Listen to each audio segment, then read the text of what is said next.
오늘 함께 나눌 말씀 에베소서 1장 3절에서 14절입니다. 에베소서 1장 3절에서 14절입니다.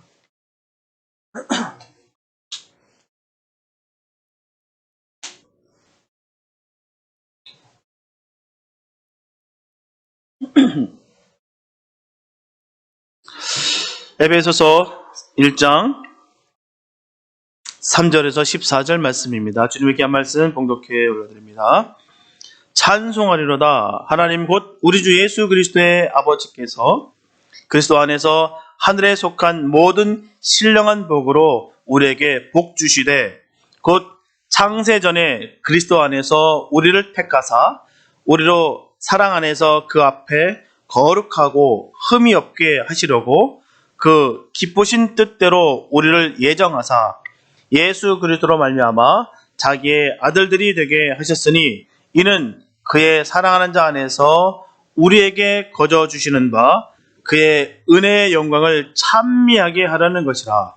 우리가 그리스도 안에서 그의 은혜의 풍성함을 따라 그의 피로 말미암아 구속 곧 죄 사함을 받았으니 이는 그가 모든 지혜와 총명으로 우리에게 넘치게 하사 그 뜻의 비밀을 우리에게 알리셨으니 곧 그 기쁘심을 따라 그리스도 안에서 때가 찬 경륜을 위하여 예정하신 것이니 하늘에 있는 것이나 땅에 있는 것이 다 그리스도 안에서 통일되게 하려 하심이라. 모든 일을 그 마음의 원대로 역사하시는 자의 뜻을 따라 우리가 예정을 입어 그 안에서 기업이 되었으니 이는 그리스도 안에서 전부터 바라던 우리로 그의 영광의 찬송이 되게 하려 하심이라. 그 안에서 너희도 진리의 말씀 곧 너희의 구원의 복음을 듣고 그 안에서 또한 믿어 약속의 성령으로 인치심을 받았으니 이는 우리의 기업의 보증이 되사 그 얻으신 것을 구속하시고 그의 영광을 찬미하게 하려 하심이라. 아멘. 사도 바울이 로마 감옥에 쇠사슬에 묶인 채로 기록한 편지가 바로 이 에베소 편지입니다. 에베소서예요. 그런데 사도 바울은 이 편지에서도 뭐라고 전하고 있습니까? 찬송하리로다 라고 시작하고 있어요. 찬송하리로다. 지금 형편을 보게 되면 비참합니다. 죽을 날이 언젠지도 모르고 모든 것이 다 이제는 끝장난 그 상태입니다. 감옥에 갇혀서 더 이상은 이제 앞으로 이루어질 것을 가늠하기 힘든 그런 상황 속에 있다는 것이죠. 그런데도 불구하고 그는 전합니다. 찬송하리로다. 이처럼 사도 바울은 지금 처해 있는 고난에도 불구하고 하나님을 찬미하고 있어요. 뿐만 아닙니다. 이 편지를 받을 에베소 성도들에게도 동일하게 바로 하나님을 찬송하자라고 전하고 있습니다. 뭔가 형통하고 뭔가 뻥뻥 뚫리고 안정화되고 뭔가 지금 번듯한 상황 속에서 찬송하자라는 것이 아니라 절망 수밖에 없는 그런 상황 속에서 그는 담대하게 기쁨으로 찬송하자라고 전하고 있는 것이에요. 왜냐하면 우리가 지금 처해 있는 큰 고난 가운데서도 우리에게 허락된 하늘에 속한 그 어마어마한 그런 영적인 축복들이 있기 때문이다라는 것입니다. 그래서 찬송하는 거예요. 그래서 기쁠 수가 있는 것입니다. 그렇다면 도대체 무슨 복이길래 그럴까요?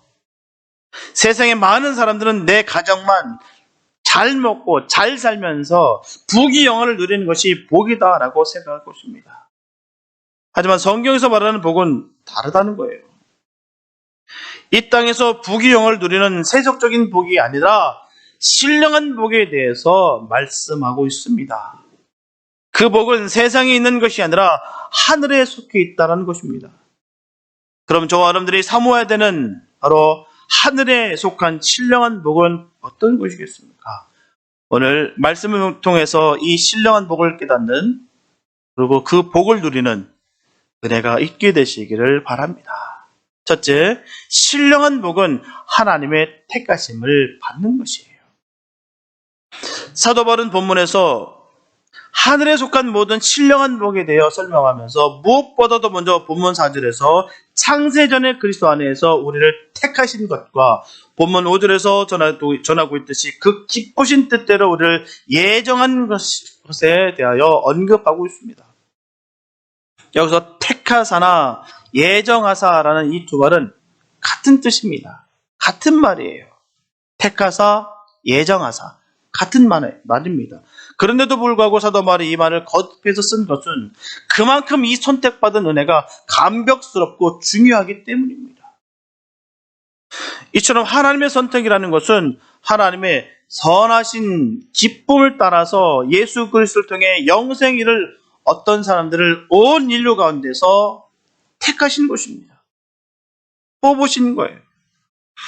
로마서 9장 11절에서 분명히 전하고 있듯이 아직 나지도 아니하고 무슨 선이나 악을 행하지 아니한 때에 택하심이 되었다라고 분명히 밝히고 있어요. 이것은 얼마나 신비롭고 감격스러운 일인지 모릅니다. 너무나도 복되다는 것입니다. 우리가 끝까지 주님을 배신하지 아니하고 믿을 수 있는 것은 너무나도 귀해요. 끝까지 이 믿음이 변치 않는 것.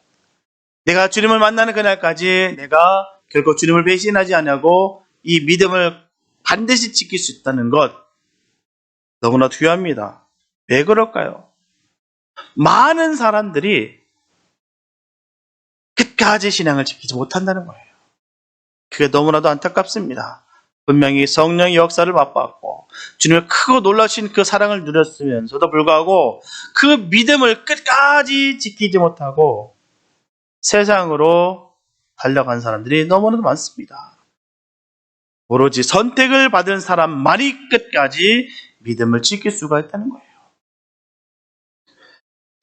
여기서 중요한 것은 우리가 태초부터 하나님의 자녀로 선택받은 것은 오직 하나님의 주권적인 역사이지 하나님께서 왜 그렇게 하셨는지에 대해서는 결코 설명할 수가 없습니다. 하나님은 우리가 선해서라든지 하나님의 뜻대로 살았기 때문에 선택한 것이 아니라는 거예요. 하나님은 우리들의 그 어떤 조건도 참고하지 아니하시고 오직 하나님의 기쁘신 뜻대로 선택하신 것입니다. 분명하게 선택받은 사람이 누구인지는 오직 하나님만이 아십니다. 우리에게는 결정권이 없어요. 우리가 원한다고 되는 것이 아닙니다. 그래서 우리는 전하는 것뿐이에요. 그 진리 대신 그 하나님의 그 말씀을 전하는 것입니다. 한 영혼이라도 건지기 위해서 우리는 정말 심차게 생명을 다하면서 그 복음을 전하는 거예요. 우리가 할 일입니다. 구원해내시는 것은 바로 하나님의 주권뿐입니다. 하나님이 하시는 거예요. 분명하게 모든 사람이 아닌 그 중에 특정한 사람들만이 택함을 받았습니다. 모두가 선택받았다면 굳이 선택을 말할 이유가 없습니다. 굳이 성경에 그 말할 이유가 없다는 것이죠. 예정이란 말 할 필요가 없습니다. 택하셨다는 말 할 필요가 없습니다. 하나님께서 어떤 사람들을 선택하셨다는 것은 곧 누군가는 선택받지 못했다라는 말입니다. 즉 하나님께서 생명으로 선택하지 않으시고 그들의 본성적인 상태로 있다가 자신들의 죄로 인하여 멸망을 받고 그렇게 버려지는, 내버려 두신 사람들이 있다는 말입니다. 유다서 1장 4절에 보게 되면 이는 가만히 들어온 사람 몇이 있음이라 저희는 옛적부터 이 판결을 받기로 미리 기록된 자니 경건치 아니하여 우리 하나님의 은혜를 도려 세욕거리로 바꾸고 홀로 하나이신 주제 곧 우리 주 예수 그리스도를 부인하는 자니라. 이처럼 구원하는 자비를 베풀지 아니하시고 마음을 굳게 하신 자들이 있다는 것입니다. 하나님께서 이들을 그들의 본래 완악한 마음대로 내버려 두신 것이에요. 우리가 여기서 반드시 알고 넘어가야 될 것은 우리에게 주신 귀한 것이 우리 주님께 있다는 것입니다. 바로 자유의지예요. 우리에게 하나님께서 자유의지를 주셨습니다. 그게 바로 하나님의 은혜예요. 우리는 프로그램대로 이렇게 움직이는 로봇이 아닙니다. 요즘 AI가 왜 각광을 받습니까? 왜 열광하고 있어요? AI라는 것이 스스로 판단이기 때문에, 그리고 판단해서 결정하기 때문에 그렇게 열광하는 것입니다. 하물며 AI와 우리가 어찌 비교가 될 수 있겠습니까? 하나님의 형상으로 지음을 받은 사람인데 어찌 그 AI와 우리가 비교가 되겠습니까? 그렇기 때문에 우리에게 판단할 수 있고 선택할 수 있는 자유의지를 주신 것은 너무나 당연한 것이다라는 것입니다. 이건 엄청난 특권과 복이에요. 우리 어떤 사람들 많이 해요. 어떻게 하나님이 잔인하게 그렇게 결정해서 죽일 수가 있느냐. 그건 초딩적인 생각이에요.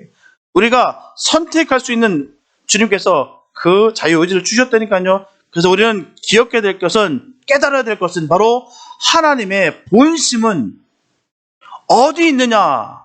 그걸 깨닫는 것입니다. 하나님의 본심은 언제나 우리가 구원받기를 원하세요. 모든 인류가 다 구원받기를 원하시는 것이 바로 하나님의 본심입니다. 그래서 자유의지는 선택할 자유를 주신 것이지 마음대로 살려고 하시는 것이 아니에요. 그래서 사도 바울은 로마서 9장 18절에서 분명히 전하고 있기를, 그런즉 하나님께서 하고자 하시는 자를 긍휼히 여기시고 하고자 하시는 자를 강팍해 하시느니라 라고 말씀하고 있어요. 분명한 것은 하나님께서 어떤 사람들만이 아니라 모두가 멸망하도록 그대로 내버려 두신다 할지라도 불의한 것이 아닙니다. 모든 인류의 주인은 바로 하나님 되시기 때문이에요. 하나님의 그 놀라우신 그 사랑과 그 뜻을, 모든 것을 다 깨닫고 헤아릴 수 있는 사람은 없습니다. 하나님 하시는 모든 일이 바로 선한 것이에요. 그래서 예수님은 역시 마태복음 22장 14절에서 그것을 명백히 밝히고 계십니다. 청함을 받은 자는 많되 택함을 입은 자는 적으니라. 우리 예수님께서 말씀이세요. 이렇게 예수님의 말씀을 볼 때 택함을 받은 자가 더 적다라는 것을 분명히 알 수가 있습니다. 이처럼 하나님의 자녀로 선택을 받은 사람은 이 세상에서 가장 복된 사람입니다. 바로 저와 여러분들이 가장 복된 사람들이에요. 왜요? 하나님께 선택받은 사람들이기 때문입니다. 주님의 자녀이기 때문이에요. 이보다 더한 큰 복은 없습니다. 아무것도 한 것도 없이 천지 만물의 주제신 바로 하나님의 자녀가 되었기 때문이에요. 분명한 것은 하나님께서 우리를 선택하시는 것은 너무나 놀라운 일입니다. 그리스도의 은혜 안에서 하나님의 무조건적인 사랑으로 하나님의 기쁘신 뜻대로 우리를 선택하신 것이에요. 얼마나 감사한지요. 마치 아브라함이 선하거나 의로워서 선택하신 것이 아닌 것처럼 말입니다. 아브라함은 본래 우상을 만들어서 파는 데라의 아들이었어요. 아브라함은 선택받을 아무런 가치도 없는 그런 인물이었습니다. 성경에 나오는 그 행적을 보게 되면 얼마나 부끄럽습니까? 성경 위대함이 거기 있는 거예요.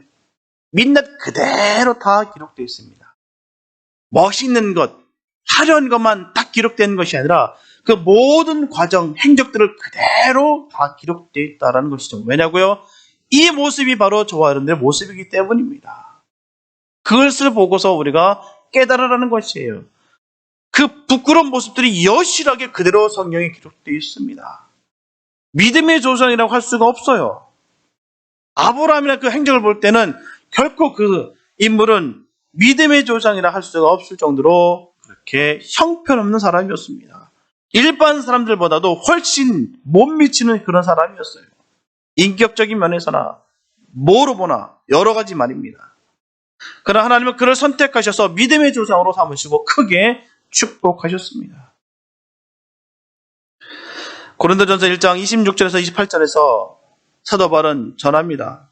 이런 사실에 대해서 명확하게 증거하기를, 형제들아 너희를 부르심을 보라. 육체를 따라 지혜 있는 자가 많지 아니하며 능한 자가 많지 아니하며 문벌 좋은 자가 많지 아니하도다. 그러나 하나님께서 세상에 미련한 것들을 택하사 지혜 있는 자들을 부끄럽게 하려 하시고 세상에 약한 것들을 택하사 강한 것들을 부끄럽게 하려 하시며 하나님께서 세상에 천한 것들과 멸시받는 것들과 없는 것들을 택하사 있는 것들을 폐하려 하시나니.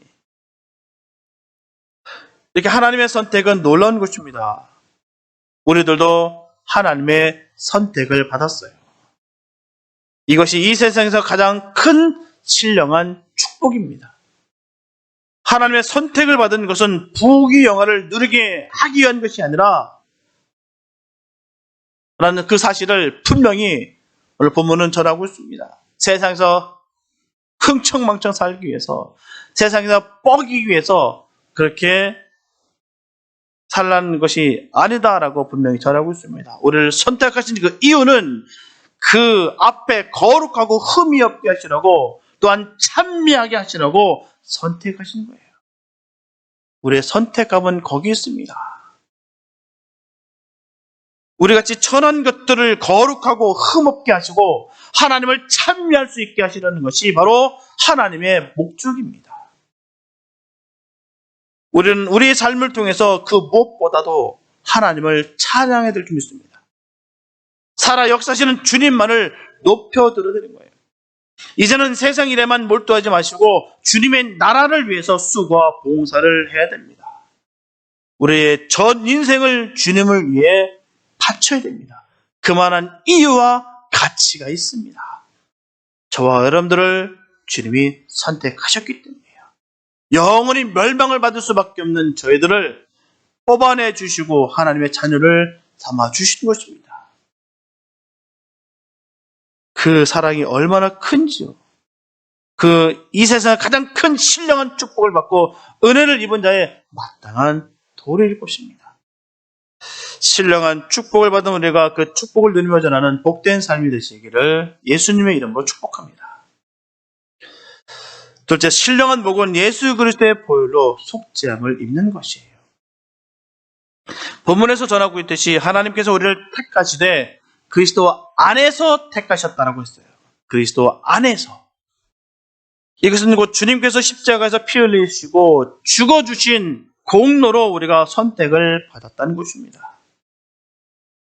우리는 아무것도 한 것이 없으나 하지만 예수님께서 우리 모든 인류를 위해서 속죄의 제물이 되어 주셔서 죽어주신 그 사랑 안에서 예수 그리스도의 말미암아 우리를 하나님의 아들들이 되게 하신 거예요. 얼마나 감사한지요. 구약시대에는 짐승의 죽음을 통한 피로 인간의 죄를 속죄했습니다. 이 짐승의 피는 후에 오실 예수 그리스도의 피를 예표한 것들이에요. 그리고 마침내 예수 그리스도의 십자가에 흘린 피로 말미암아 우리는 모든 죄를 사함받게 되었습니다. 골로새서 1장 14절 말씀 보면 그 아들 안에서 우리가 구속 곧 죄 사함을 얻었도다. 예수님께서는 성도들의 죄를 다 도말하셨으며 더 이상 하나님의 진노 아래 거하지 않도록 하셨어요. 성도는 의롭게 되었다는 것입니다. 그로 말미암아 성도는 하나님께서 예비하신 모든 축복을 소유할 수 있게 되었습니다. 이처럼 주님은 우리에게 소망과 생명을 주신 분이세요. 우리의 모든 것을 다 주신 분이 우리 주님이십니다. 만일 주님의 십자가 피 흘리심이 없으셨다라고 한다면 이 세상에 모두 다 절망가, 그 절망 가운데 영원한 파멸밖에 없었을 것입니다. 영원히 죽을 수밖에 없는 그런 존재들이었을 것이에요. 그러나 우리는 예수님의 그 피의 공로로 영원한 나라를 상속받았습니다. 그럼 우리도 예수님의 이 피의 복음을 전하며 살아야 될 줄 믿습니다. 받은 은혜를 돌려줄 수 있는 그런 은혜가 있게 되시기 바랍니다. 여기에만 소망과 생명이 있기 때문에 우리는 전하는 것이에요. 힘들고 어려운데 구차하게 왜 그렇게 해야 될 필요가 있겠습니까? 편하게 믿죠. 편하게 내가 교회 다니죠. 내가 왜 복음을 전하면서 내가 왜 그렇게 살아야 되겠습니까? 분명한 이유와 가치가 있다는 것이죠. 우리 주님께서 하셨기 때문이에요. 우리는 주님께서 받은 그 사랑이 있기 때문에 이것을 전하며 그곳에 바로 소망과 생명이 있다는 것입니다. 그래서 하는 거예요. 그래서 성도들은 소망을 하늘에 두며 빛에 거는 삶을 살아야 될 줄 믿습니다. 이제까지 자신이 가졌던 정욕과 탐욕과 이기심과 수많은 폐악한 생각들에서 우리는 벗어나야 될 줄 믿습니다. 왜냐하면 성도들이 하늘의 유업을 소유하기 위해서는 신령한 마음을 간직해야 될 줄 믿습니다. 그래야 되는 것이에요. 우리가 이 땅에 살아가면서 반드시 기억해야 될 것은 천국의 삶을 이 땅 가운데서부터도 우리가 실행하면서 살아가는 거예요. 세상 사람들과 전혀 비교되지 않는 똑같은 삶을 살아가는 것이 아니라 어느 곳에 있을지라도 세상 사람과 명확하게 구분짓는 삶을, 정함 있는 삶을 살아야 되는 것입니다. 왜요? 천국 백성이기 때문에. 천국의 백성은 천국 백성답게 살아가야 되는 것이에요. 그 의무를 지킴으로 말미암아 그 혜택을 받는 것입니다. 우리가 이 땅 살아가면서 지킬 것을 지키지 않는다면 이 땅에서 우리는 못 삽니다. 혜택을 전혀 못 받아요. 우리가 세금 내고 우리가 할 의무를, 법을 지켰을 때 우리가 보호받는 것이고 그렇게 시민으로서 세워지는 것입니다. 마찬가지예요. 천국 시민은, 천국 백성은 그렇게 마땅하게 살아가야 되는 것입니다. 누가 말해서도 아니고 강요해서도 아닌 정말 하나님의 자녀로서 감사와 은혜 가운데 그렇게 살아가는 것입니다. 요한복음 1장 12절에서 예수님께서 분명히 전하십니다. 영접하는 자 곧 그 이름을 믿는 자들에게는 하나님의 자녀가 되는 권세를 주셨느니라 라고 분명히 전하고 있어요. 이처럼 예수님을 믿으면 하나님의 자녀가 됩니다. 그래서 하나님의 자녀는 새 생명을 얻어 새 사람이 됩니다. 더 이상 육체의 소욕에 지배를 받지 않습니다. 오히려 성령의 도우심에 따라서 악한 본성을 강력하게 거부하는 것이에요. 철저하게 버리는 것입니다. 그래서 성도는 천국 시민으로 육체를 십자가에 못 박고 성령의 열매를 맺는 삶을 사는 것입니다. 성경에 보면 요한과 야고보가 주님께 영광의 그 나라에서 각각 주님의 좌우에 앉게 해달라고 그렇게 간청하고 있어요. 그때 주님께서 뭐라고 말씀하십니까? 너희가 내가 마시는 잔을 마실 수 있겠느냐라고 반문하셨어요. 알았다. 내 옆에 앉게 해줄게. 그러나 내 잔 마셔야 돼. 내 잔을 마신 자들만 내 옆에 있을 수 있어. 그 말씀입니다. 우리가 교회는 출석하는데, 우리가 예수를 믿는다고는 하는데 삶의 증거도 삶도 없고 아무 힘도 능력도 없는 그런 삶을 살아가는 것이 아니라 주님과 함께 그 고난의 잔을 함께 나누어 마시고 능력 있는 삶을 살아야 될 줄 믿습니다. 교회 마당만 찍고 마당만 밟고 가는 것이 아니라 진정으로 주님을 만나고 돌아가는 그런 삶이 우리에게 있어야 될 줄 믿습니다. 주님께서 마시는 그 잔은 물론 십자가의 고난과 고통을 의미하는 거예요. 우리가 다 압니다. 아는데도 불구하고 우리가 안 하고 있다는 거예요. 분명히 주님께서 전하실 때 내 옆에 앉기 위해서는 이 잔을 마시라고 얘기하셨다는 것입니다. 마셔도 그만, 안 마셔도 그만이 아닙니다. 반드시 마셔야 된다는 거예요. 우리 삶의 모습 속에서 나는 어떤 삶을 살아가는지 한번 점검하게 되시기 바랍니다. 나만 살고 나만 움켜서 그렇게 살아가는 것이 아닌지 한번 우리가 점검해야 될 필요가 분명히 있습니다. 정말 주님과 함께 그 고난의 잔을 내가 마시고 있는지 한번 우리가 꼭 점검해야 될 필요가 있다는 거예요. 십자가를 뜻하는 그 잔과 떡, 십자가를 말하는 대야와 수건, 거기에 참 명예와 영광이 있다는 말입니다.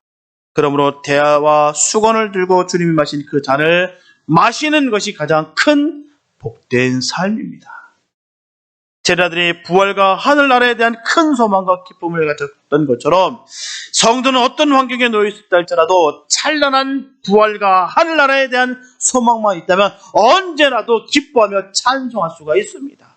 그런 믿음이 우리에게 있게 되시기 바랍니다. 상황과 형편에 눌려가지고 늘 쩔쩔매고 어쩔 줄 모르는 그런 삶이 아닌 어떤 상황 속에 있다 할지라도 당당하게 하나님 자녀로서 늘 승리하는 그런 삶이 있게 되시기 바랍니다. 정욕에 지배되지 아니하고 상황에 묶이는 것이 아니라 늘 하나님의 말씀 가운데 거하며 늘 승리하는 우리가 됐으면 참 좋겠습니다. 능력을 받으시기 바랍니다. 능력은 그런 게 능력인 거예요. 어떤 상황 속에 있다 할지라도 당당할 수 있는 것, 하나님의 자녀로서 기뻐할 수 있는 것, 이게 바로 능력입니다. 늘 축성하고 힘들어서 어려워서 고통스럽고 남들 비교하면서 맨날 나는 처진 거고 루저 같고 이런 삶은 결코 하나님의 자녀된 삶이 아닙니다. 내 수중에 아무것도 없다 할지라도 당당하고 내가 기뻐할 수 있는 것, 그게 바로 하나님 자녀된 도리와 복입니다. 사도 바울이 그 어두컴컴한 그 로마 감옥에서도 찬송하리로다 하나님을 높이 찬송했던 것처럼 그 에베소 교회들에게 찬송하라고 하고 전했던 그 메시지가 저와 여러분들의 메시지 되실 수 있습니다. 우리가 그런 삶을 살아야 되는 거예요. 세상의 권세, 권위에 눌리는 것이 아니라 늘 감사하면서 하나님의 그 자녀된 그 사랑과 섬김으로 우리가 살아가는 것입니다. 저 여러분들도 주님의 죄사함을 통해서 부활과 하늘나라에 대한 소망을 가지고 그 십자가 길을 갈 수 있는 예수님의 사람들이 되시기를 축복합니다. 셋째, 신령한 복은 성령이 우리와 함께 하시는 거예요. 앞에서 말씀드렸던 것처럼 신령한 복을 받은 우리는 하나님의 선택하신 은총과 예수 그리스도의 십자가에 피 흘려 죽으심으로 말미암아 죄사함을 받고 구원을 얻게 됐어요. 그리고 나서 사도 바울은 여기에 대해서 성령께서 이 같은 사실을 보증해 주신다라고 가르쳐주고 있습니다. 본문 13절과 14절에 보게 되면 약속의 성령으로 인치심을 받았으니 이는 우리의 기업의 보증이 되사라고 말씀하고 있어요. 우리가 구원받은 하나님의 자녀라는 것을 확실하게 보증해 주시는 분은 다름 아닌 성령님이십니다. 성령님께서 보증해 주시는 거예요.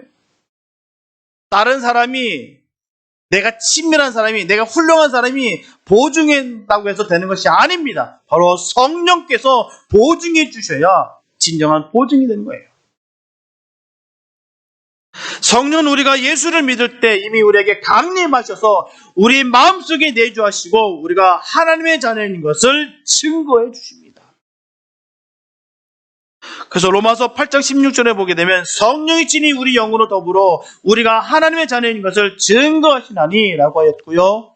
로마서 8장 26절에 보게 되면 이와 같이 성령도 우리 연약함을 도우시나니 우리가 마땅히 빌 바를 알지 못하나 오직 성령이 말할 수 없는 탄식으로 우리를 위하여 친히 간구하시느니라. 얼마나 감사한지요. 이렇게 성령께서는 우리가 확실한 하나님의 자녀요, 하나님의 소유된 백성이라는 것을 알려주십니다. 그리고 우리가 무엇을 구해야 될지 알지 못할 때에 우리를 대신하여 기도해 주시고요, 우리를 지키시고 보호해 주셔서 언제나 믿음의 사람으로 잘 자랄 수 있도록 도와주십니다. 내 안에 성령이 없으면 무너지게 됐어요. 신념은요, 금세 무너지게 돼 있습니다. 외식은요, 금방 드러나게 돼 있어요. 주님은 그걸 악하다고 얘기했습니다. 성령의 내주하심으로 성령의 능력과 역사가 드러나야 되는 것입니다. 내가 시험을 이기고 믿음을 지킬 수 있는 것은요, 성령님께서 함께 하십니다. 다른 방법과 다른 길은 없어요. 내 안에 성령이 없으면 결코 시험을 이길 수 없고 결코 믿음을 지킬 수가 없습니다. 결국 시험에 들고 믿음을 버렸다면 그 안에 성령의 역사가 없기 때문이에요. 너무나도 안타깝습니다. 그 성령의 역사가 없기 때문에 수많은 사람들이 무너지는 모습을 볼 때마다 너무 마음이 아파요. 그렇게 성령의 맛을 봤다 얘기하고 수많은 기적을 맛봤고 체험했는데도 불구하고 정말 바늘구멍 뚫어지지 않을 만큼 딱딱하게 껴서 침이 없이 마음이 완악한 사람이 변해진 모습들을 볼 때마다 얼마나 마음이 아픈지 모르겠어요. 그 마음에 성령이 떠났기 때문에, 그 안에 성령이 없기 때문입니다. 개개인의 능력과 시험이 결코 아니에요. 이길 수 있는 것이 아닙니다. 바로 성령의 역사로 우리가 이길 수 있는 것입니다. 늘 성령을 갈구하시고 늘 그 주님을 늘 꽉 붙잡기 바랍니다. 성령님이 내 주 안에 나와 함께 하지 않는다면 어느 누구든 넘어질 수밖에 없어요. 자만하지 마시고 또한 선줄로 믿지 마시고 늘 그 성령님의 그 임재하심 가운데 인도하심 가운데 살아가게 되시기 바랍니다. 이런 성령 하나님을 마음속에 모시고 함께 사는 사람이 바로 신령한 축복을 받은 사람들입니다. 이 얼마나 놀라운지 몰라요. 우리의 마음속에 하나님이 거하신다는 이 사실이야말로 이 땅에서 예수님의 사람들이 누릴 수 있는 가장 큰 신령의 복입니다. 큰 복이에요. 이처럼 하나님의 전해된 성도들은 하나님의 은혜로 많은 특권을 누립니다. 그러나 우리는 그런 특권을 누리는 만큼 하나님께 빚진 자들이에요. 그러므로 그에 상응하는 성도의 책임이 있음을 분명히 우리는 알아야 됩니다. 즉 하나님께서 우리에게 무엇을 요구하실까 하는 점을 생각해야 돼요. 과연 주님은 나한테 무엇을 요구하고 계실까? 무엇을 원하시고 계실까를 알아야 된다는 것입니다. 사도 바울은 바로 이 점에 대해서 간략하지만 분명하게 밝히고 있어요. 그것은 바로 우리가 육신대로 살지 않은 것입니다. 그렇다면 육신대로 살지 않는다는 것은 과연 무엇일까요? 그것은 먼저 정욕대로 살지 않는다는 겁니다. 정욕대로 살지 않는 것입니다. 자신이 원하는 것조차도 그리스도의 영광을 위하여 되는 것입니다. 모든 초점은 다 주님께만 있어야 되는 거예요. 코로나 사태로 사태가 장기화되면서 이기적인 생활을 하기 쉬운 요즘의 세태에 비춰볼 때 이는 매우 어려운 일입니다. 점점 좁아지고 있어요. 점점 자기만 알고 자기 것만 아는 그런 세대를 우리가 살아가고 있습니다. 왜냐고요? 힘들고 어렵기 때문입니다. 그러다 보니까 남을 돌보고 남을 바라볼 수 있는 시선이 점점 사라지고 있어요. 오직 나 자신만, 나만을, 내 가족만을 위해서라고 점점 바뀌어지고 있다는 사실입니다. 하지만 하나님은 자신의 정욕을 죽이며 충성하는 자녀를 사랑하신다는 거예요. 그리고 이런 모습이 바로 성령님과 함께하는 증거입니다. 성령님이 함께 하시면 이웃과 화합하게 됐고요. 나눌 수 있게 됩니다. 우리가 하나님과의 관계를 올바로 유지하고 하나님의 자녀와의 관계를 유지하기 위해서는 이웃과의 화합은 절대적인 조건이 됩니다. 왜냐하면 그리스도 안에서 한 형제가 된 성도들 사이에서 화합은 필수적이기 때문이에요. 하나님께서 가장 기뻐하시는 일이기 때문입니다. 우리 좋자고 하는 일이 아니에요. 우리가 서로가 좋자고 하는 일이 아닙니다. 바로 하나님이 기뻐하시는 일이기 때문에 하는 거예요. 하나님의 자녀들끼리 서로 협력하고 사랑하고 나눌 때 하나님 아버지께서 기뻐하신다는 것입니다. 어느 정상적인 부모가 자녀들이 쌈박질하고 서로 미워하고 다투는 모습 기뻐하는 부모가 어디 있겠습니까?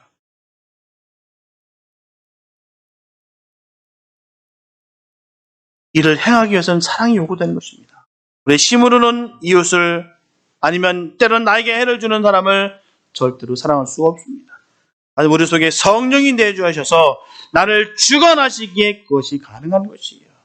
늘 우리가 점검해야 될 필요가 있다는 것입니다. 내가 정말 영혼을 사랑하고 있는지, 정말 정욕을 내가 못 받고 있는지, 하나님의 일을 기쁘게 여기고 있는지 우리가 점검하고 또 점검할 필요가 있습니다.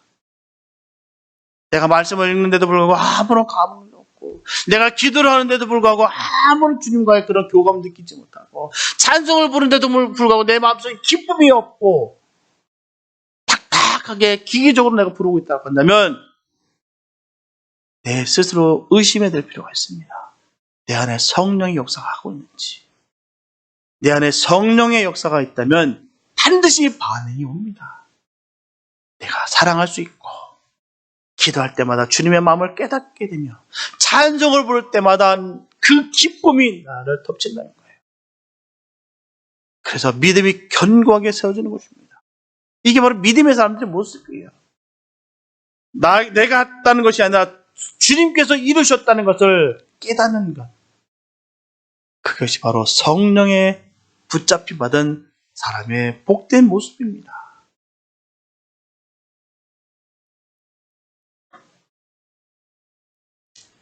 우리는 주님께 빚을 진 사람들이에요. 그 핏값으로 우리를 사셨기 때문에 우리는 빚이라는 것은 반드시 갚아야 되는 것입니다.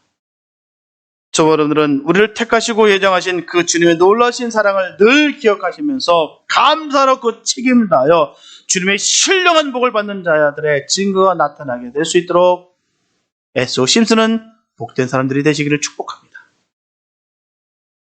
사랑하는 여러분, 성경은 오늘 우리에게 하늘에 속한 신령한 복을 바라보라고 분명히 말씀하고 있어요.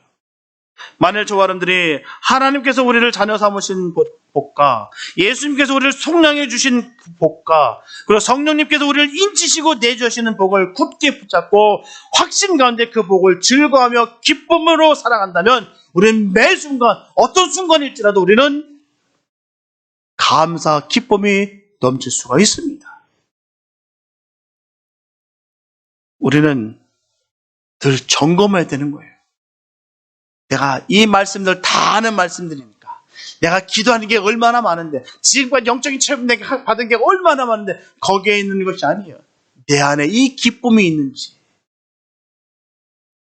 주님을 온전히 믿음으로 말미암아 얻게 되는 것들입니다. 신령한 복은 그냥 얻는 것이 아니라 내가 온전히 주님을 온전히 믿음으로 말미암아 얻는 것이에요.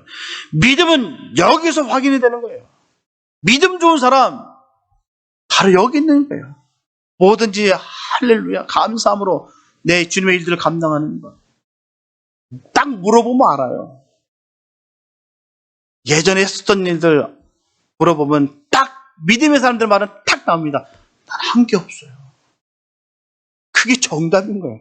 난 한 게 없어. 진짜 한 게 없어. 기억나는 게 없는데. 반면에 고절매절 다 기억해서 이것저것 다 하는 사람이 있어요. 그건요 자기가 한 거예요. 그건 노동인 거예요. 정말 주님 안에서 그 일을 감사하면서 이루신 분들은요 기억 못합니다.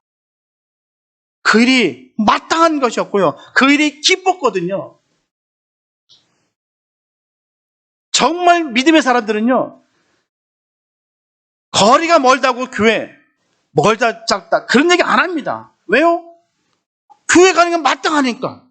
거리가 무슨 중요합니까? 우리 교회, 내 교회, 내가 가는데. 거기 있는 것입니다. 믿음은 거기 있는 거예요. 내가 언제라도 내가 할렐루야 감사할 수 있는 것. 그런 것이 믿음의 사람의 모습인 것이지 이것째고 저것째고 늘 삐딱빼딱 내 마음속에서 삐걱삐걱거리는 것은 결국 믿음의 사람의 모습도 아닐 뿐만 아니라 성령의 역사가 아닙니다. 성령의 이끌림 받는 삶은 그냥 할렐루야 감사가 넘치는 거예요. 내가 하는 맡은 이 모든 주님의 사명들을 이 사역들을 기쁨을 하고 내가 남이 알아줘서가 아니라 주님이 기뻐하는 일이기에 내가 감사로 이 일을 감당해내는 것입니다. 그러고 나서 후일에 물어볼 때 나는 한 것이 없습니다. 난 정말 아무것도 한 것이 없습니다 라고 말하는 것, 증거하는 것, 이게 바로 주님의 자녀들의 삶의 모습인 것입니다. 마땅히 예배드리는 것이고 마땅히 성경을 보는 것이고 마땅히 주님 앞에 기도하는 것이고 마땅히 교회 오는 것이고요. 마땅히 하는 것입니다. 이게 믿음의 사람들의 모습이에요. 성령의 이끌림을 받고 살아가는 사람들의 모습입니다. 우리가 이런 성령의 역사로 말미암아 이 신령한 복을 늘 누리게 되시기 바랍니다. 주일하면서 내가 믿음을 지키면서 기쁨이 있어야 되는 거예요. 우리를 창세전부터 택하여 주신 주님의 사랑과 그 십자가에 피 흘려 주시기까지 우리를 죄에서 구원해 주신 그리스도의 은혜에 늘 감사하시기 바랍니다. 그리고 지금도 우리와 함께 하셔서 도우시는 그 성령님의 은총 속에 사는 축복을 누리며 꼭 사시기를 바랍니다. 우리는 이런 신령한 복을 받은 것을 감격하면서 날마다 승리하는 생활을 해야만 될 줄로 믿습니다. 분명한 것은 하나님의 자녀는 하나님의 부르심답게 선하고 거룩하게 살아갈 때 가장 아름답고 행복합니다. 그것이 창세전에 우리를 선택하신 하나님의 목적이기 때문이에요. 주님은 주님의 자녀들을 반드시 지키시고 책임져 주십니다. 신령한 복을 받은 자로서 부르심에 합당하게 행하는 저와 여러분 되시길 바랍니다. 그래서 하나님 주시는 은혜와 평강으로 하나님의 거룩한 자녀로 흠이 없게 이 세상을 승리하시면서 살아가게 되시기를 예수님의 이름으로 축원합니다. 기도합니다. 하나님 주님 감사합니다. 아버지, 우리가 신령한 복을 받았습니다. 그런데도 불구하고 우리가 그냥 세상 사람들과 똑같이 그냥 그 여파에 흔들려서 그렇게 살아갈 때가 얼마나 많은지 모릅니다. 자기 옳은 대로 행할 때가 얼마나 많은지 모릅니다. 정욕인데도 불구하고 하나님의 이름으로 둔갑해서 우리가 살아갈 때가 얼마나 많은지요. 하나님, 우리를 주님의 사랑을 다시 한번 깨닫게 해주셔서 성령님의 그 내주하심과 인도하심과 감동케 하심으로 말미암아 우리가 옳은 길로 가기를 원합니다. 하나님, 많은 사람들이 때가 마지막 때라고 얘기합니다. 그런데 우리는 정말 준비가 됐는지 모르겠습니다. 세상 사는 것과 똑같이 살아가고 있고요. 내 안에 그 주님의 감동도 없고요. 냉랭하고 성경을 읽지도 아니하고 기도도 하지 아니하고 예배를 중요치 여기지 아니하고 우리가 내 원하는 그 행실대로 우리가 살아갈 때가 얼마나 많은지 모릅니다. 하나님, 우리를 다시 한번 깨닫게 해주셔서 그 놀라우신 그 신령한 그 복을 누리게 하여 주시옵소서. 주님, 끝까지 이 믿음을 지켜 승리하는 우리가 되길 원합니다. 반드시 성령의 역사가 우리에게 있어야 됩니다. 하나님, 우리를 꽉 붙잡아 주시고 우리를 태초부터 기억해 주시고 선택해 주신 것을 늘 감사하면서 우리의 이 신앙, 이 믿음을 끝까지 지켜나갈 수 있는 복된 우리 모두가 되게 하여 주시옵소서. 주께서 동행하시고 지키시고 함께 하심을 믿사하며 우리를 원하신 예수님의 이름으로 감사하며 기도했습니다.